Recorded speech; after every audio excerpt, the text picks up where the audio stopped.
Why is America so fixated upon the 12 steps and the disease model of addiction? Well, the 12 steps grow really from 19th century American revivalism. They grow from the temperance movement, which most people can't envision today.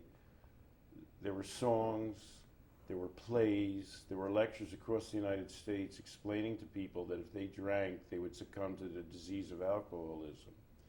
And that has had imposed upon it a layer of scientific sounding brouhaha where we claim that we're going to come up with a medical resolution for people's behavioral, emotional, social, and economic problems. If that were true, it would be a miracle. God himself would have to step down, part the seas and the heavens and say, I'm going to eliminate addiction by treating it as a disease. We won't have to worry about people's actual lives. It's a fantasy. Nobody really believes it, and it's a harmful fantasy. Now, you mentioned Nora Volkov. Nora Volkov is the head of the National Institute for Drug Abuse, and she likes brain scans an awful lot. She uses brain scans to show the difference between somebody that's using drugs, somebody that isn't using drugs, somebody that's on drugs presently and not on drugs, somebody that's used drugs for years and had parts of their brain deteriorate, and those that haven't and that have normal brains that are full and functional. What's wrong with Nora's brain scans? She was preceded in that position by Alan Leshner. For one thing, they lie. Alan Leshner said it's simply not true that millions of people overcome addictions on their own. American government research shows that 50 million Americans have quit the hardest addiction to quit of all. 90% of them have quit on their own, and that's smoking. So ask your nearest addiction expert, what's the hardest addiction to quit? And when they say smoking, look around and say, has anybody around here quit smoking? And when half the people raise their hands, ask them how many have quit on their own or with treatment, and virtually all will say they've quit on their own. And then turn to the addiction expert and say, it seems that a majority of people quit the hardest addiction of all and they do it on their own. How does that jibe with what you're trying to tell me? Nora Volkow is performing that ancient art where the man is found, the drunk man is found looking for his keys under a light in the street, and when somebody says to him, oh, you lost your keys here? And the man says, no, I lost it down the street, but the light's so good here.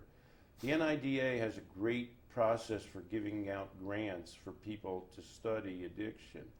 There's nothing as concrete as a brain scan, but there's no relationship between brain scans and addiction. Here's a little mind experiment. If you looked at somebody's brain scan and said, this looks like an addict's brain scan, and that person said, well, I've used a drug or I've drunk alcohol, but I've really never binged or lost control, they would say, oh, you're not addicted. If you looked at somebody's brain scan and it didn't indicate addiction and they said, I really am out of control of my alcohol or drug use, you would say they were addicted. In other words, brain scans mean nothing. Addiction is defined entirely by people's behavior and experience. Trying to reduce it to brain scans is a way of getting it under the street light to get a government grant.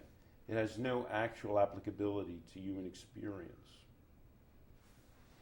So when I use cocaine, my brain doesn't turn into a rainbow?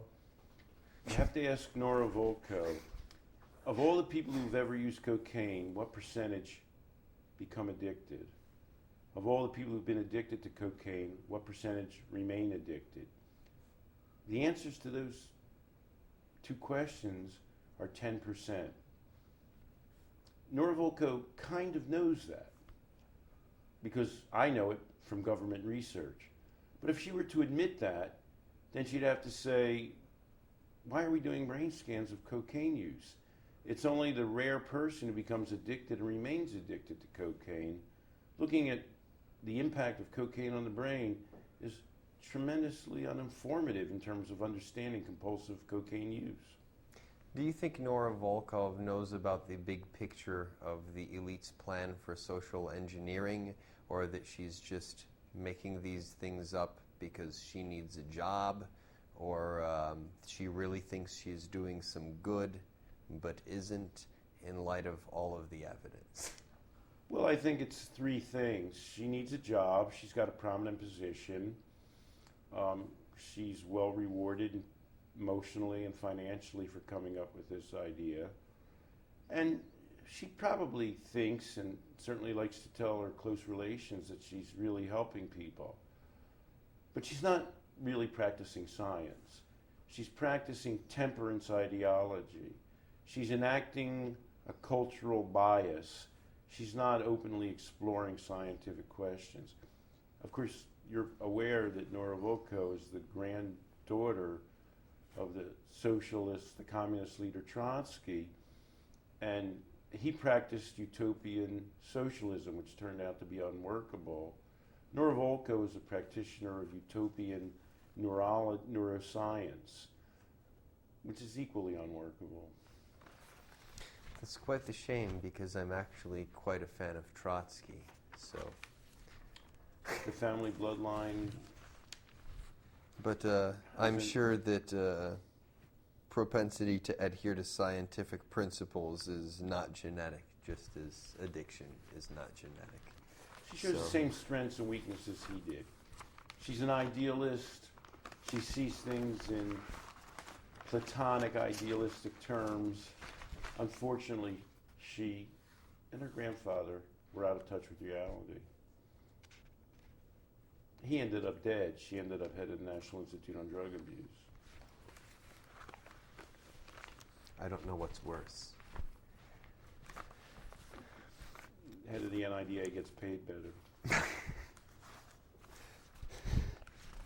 Now, in some of my prior interviews, in discussing the issue with people who are involved in treatment programs, they acknowledge that most people who use drugs quit on their own. But they say that if you can quit and just walk away from it, then you weren't really an addict. Well, that's one example of how they're practicing voodoo and not science. The United States government does a survey. It's done one each of the last 10 years, interviewing 40,000 randomly selected Americans, 4,000 of whom approximately have at some point in their lives been alcohol dependent. That's defined by DSM-4, which is how we define alcohol dependence. The majority of these people cease to be alcohol dependent without treatment. The majority continue to drink when they remit from alcohol dependence. I hate to say such communistic, radical sounding things, but they're published by government surveys. We know this information because of research the government does. The National Institute on Drug Abuse, the National Institute on Alcohol Abuse and Alcoholism defy their own best research to maintain cultural myths. What are the reasons that the government organizations would defy their own research for the sake of... Hang on, I'm going to Okay. stand by. I'll let you know. Do I need to re-ask it for the film? You can re-ask it. It's up to you. Now you got the question. You don't get leading posts in the government by defying cultural biases and preferred solutions. You don't get to be head of the NIAAA by declaring that our approaches to the problem are mythological rather than realistic. You don't maintain your job as the head of the NIDA by saying, well, the large majority of people who sample cocaine and heroin don't become addicted to it. You don't defy cultural biases by saying most alcoholics remit from alcohol dependence while they continue to drink. You just can't do that. That's not how you become a government bureaucrat and keep your job.